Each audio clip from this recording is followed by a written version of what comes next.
How to manually add workout in iPhone. Hey everyone, welcome back to the channel. If you are new here, don't forget to hit the subscribe button and turn on the notification bell to not miss any updates. So in today's video, I'm going to show you how you can manually add your workouts to your iPhone using the fitness app. So let's dive right in.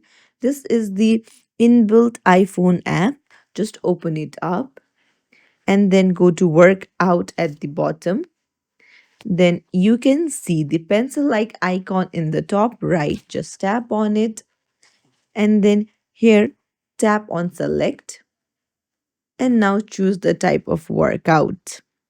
So there are various options that you can choose from, and then here you can set the distance that you worked out, and then you can put in the start.